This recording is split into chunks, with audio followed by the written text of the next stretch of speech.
This will be caught inside the 10. What a grab. We have hit halftime. Still 2 more quarters to go. We'll take a timeout. We'll be back after this. You're watching the NFL, and it's on EA Sports. It's in the game. So both teams have their marching orders, and we'll get going again here in quarter number 3. This is fielded a couple yards deep. They'll bring it back to just about the 25, call it the 24-yard line. Now the Falcons offense gets ready to head back onto the field. They have the lead. Now they'll be looking for some separation here as we begin the third quarter. I like the way you term that, because now I think they go a little bit deeper into their playbook. They like what they did in the first half. That worked okay. But in order to get the separation that you just talked about, change things up a little bit. Change your tendencies. Try and hit them a little bit more with some things they didn't see in the first half. See if they do just that. Tackle made by Perry Riley. And third quarter here, you've got the lead. This is where that strong run game can really benefit you. Stayed in bounds there, kept the clock going. I like all the points you just made there. And if you throw the football and it's incomplete, now you've stopped the clock and you've helped out the guys on the other side of the ball. So keep it in the hands of those runners. Keep moving it. Keep grinding clock. 3rd and 5, so they bring in an extra defensive back. Expecting pass. And Dalton to throw. He's going to let it go again. And he bats it away, and it falls down incomplete. Here's Drew Butler now as he'll punt it away for the second time. And now a whistle and a timeout called by the kicking team. It's just their first, so 2 remaining as they burn one here in this third quarter. And look at this. It's a fake. And this is incomplete. A huge gamble, and it does not pay off. Now we take a glance at the offense as they work their way back out for their first possession of the second half. And last time, 1 play interceptions. So this offense, they should be fresh. That's a good way of putting it. And I can't wait to see what they decide to do with play calling, because a 1-play drive where you throw an interception, a lot of people think the very next time out, run the football, don't give them a chance. Maybe play action? I think maybe you go play action, show your quarterback, get a little confidence in it, and let him fling another one. It'll be a pickup of a couple, and it leaves them with a 3rd and 3. Partner, we know today's NFL is really built around the guy throwing the football. But these short runs, they still pay dividends because they can take their toll on a defense, and they can add up as the game goes along. You control the clock, you control the ball, and that way you often control the game. They get 5 out of that one, and it moves the chains. On 3rd down, that's a good job of situational football and understanding where the first down marker was and getting there. A toss play. This is Martin. And he'll wind up losing yardage here back at the 21-yard line. A loss of a full 3 yards, and now it's 2nd down. Wasn't that long ago that the NFL guys really didn't adopt much from the college game. But one thing that has crept in there is spreading things out. Oh. And he'll take it into the end zone for an Eagles touchdown. Doug Baldwin, a 20-yard touchdown. Oh, they flip it to the kicker. He looks like he's going to throw it. And unable to connect. They don't get the 2-point conversion here. The Eagle kick team out there now as they run up and send this one away. This is fielded a couple yards deep. And he'll bring it a few past the 20 to the 23-yard line. Atlanta now coming out on the field. And last time out, went for it on 4th down, turned it over, gave him great field position, turned it to 6 points, so they've got to recover here, Charles. It's amazing what one decision can do in the chain of events, right? The decision to go for it on 4th down. Caused all of that. It caused every bit of it, but it showed confidence. Hey, I've got confidence in you guys. Go pick it up for them. Didn't happen. Also showed confidence in the defense. They didn't pick up their end of the bargain, so now they've got to come back out and start over and rebuild that confidence. They go back to the ground with Smith, and he is going to lose yardage here. It's a loss of 5 there, bringing up 2nd.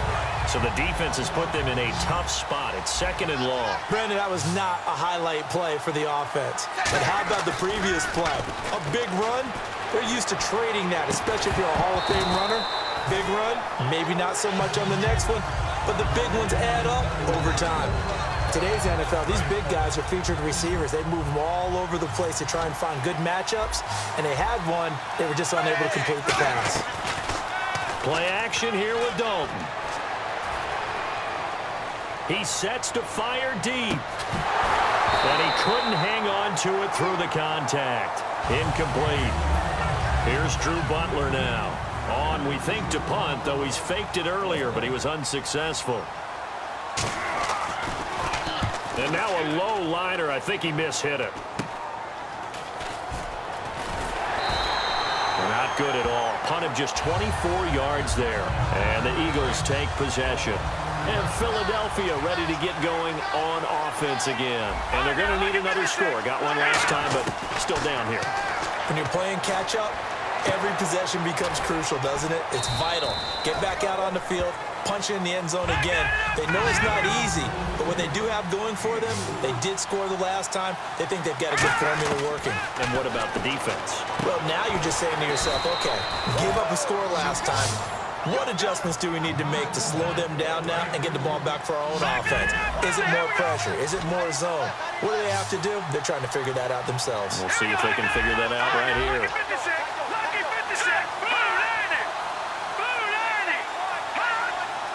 And that one was relatively easy to see. I noticed that from up here. Yeah, it doesn't take a whole lot, does it? Sometimes you get multiples. What I always love on these offsides is when each side points at the other. Hey, you did it. No, you did it. They deciphered that one correctly. They'll run it here. This is Reese. And he takes this up right near the 45-yard line. It'll be a pickup of 4, and it winds us down to the end of the third quarter. Good solid gain on first down, about what you'd expect from the big guy carrying the ball.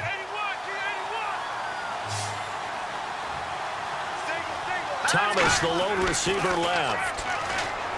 They'll look to throw. Caught by Nelson left side. And he'll get it down to the 47 here. It goes as a gain of 8, and it moves the chains.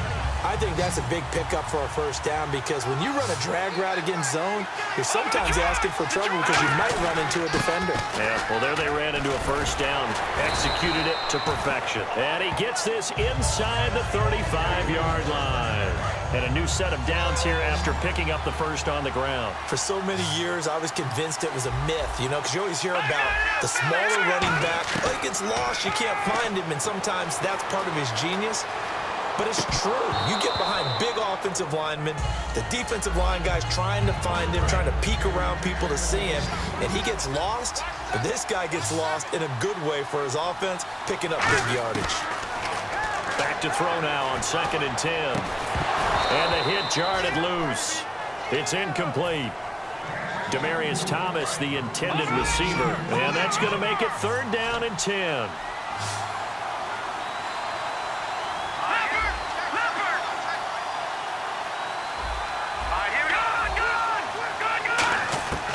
Now they'll throw here out of the gun. Flushed out right. He can run for it, and he will. And they'll be inside the 25 now at the 24. Give him 9 on the play, and that'll bring up 4th down.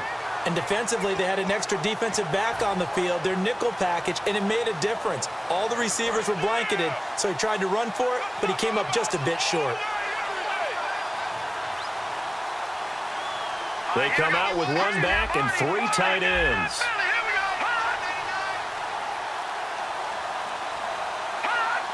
They'll go with the keeper, and he'll get nothing out of that one. He needed a yard. He didn't get anything. And the Falcons' defense stands tall. They'll get the football back. Atlanta now coming out on the field. And a tight game after punting last time. See if they can get something going on this drive. As they head to the field now, with the game this close, you get... Now the Eagles going to signal for a timeout. It's just their first. They'll be down to 2 remaining as we step aside here in the 4th quarter. They come out here in the eye. Dalton out left side here to Bryant. He's at the 40. Past the 20. Touchdown, Falcons. Dez Bryant, 77 yards. And the Falcons will extend their lead.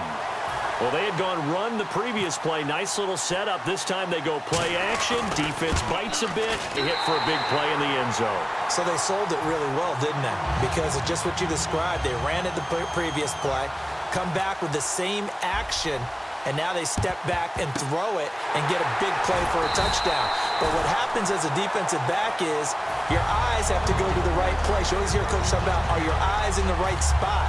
Well, this time the eyes went to the play action.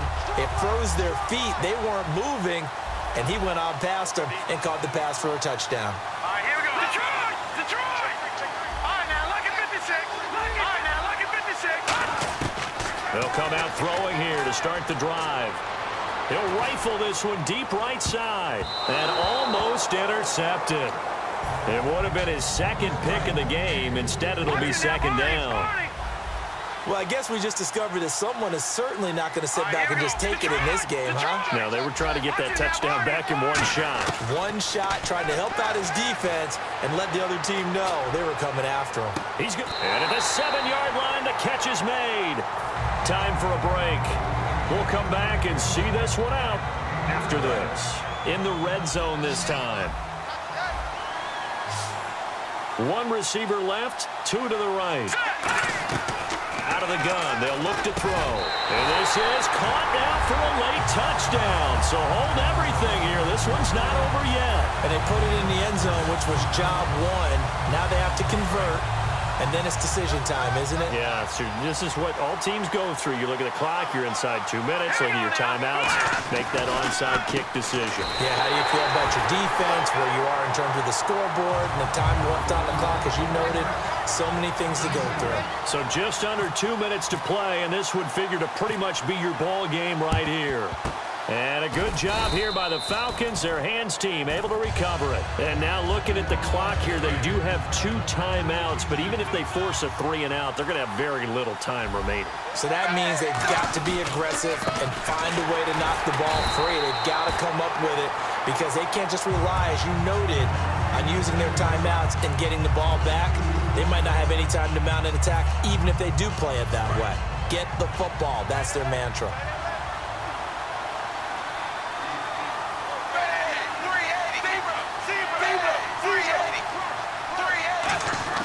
Not running. Dalton wants to throw. Oh, he'll want that one back. Incomplete. He doesn't drop too many in that department. Third down. It's a tried-and-true formula, and I don't think it'll change for as long as we play football.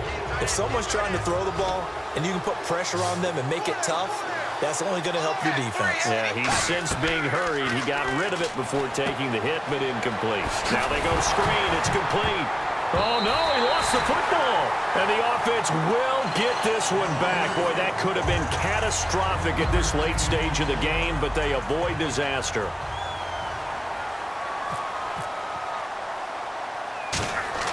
Now they're going to try this again. It's another fake. And this is incomplete. A huge gamble, and it does not pay off.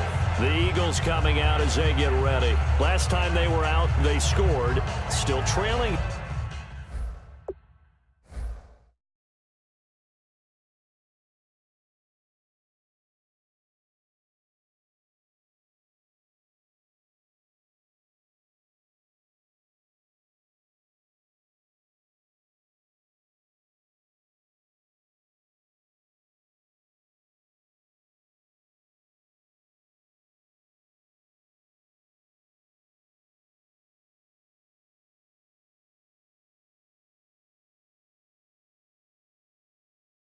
Here, though, so some work to do. But it's okay in terms of mindset.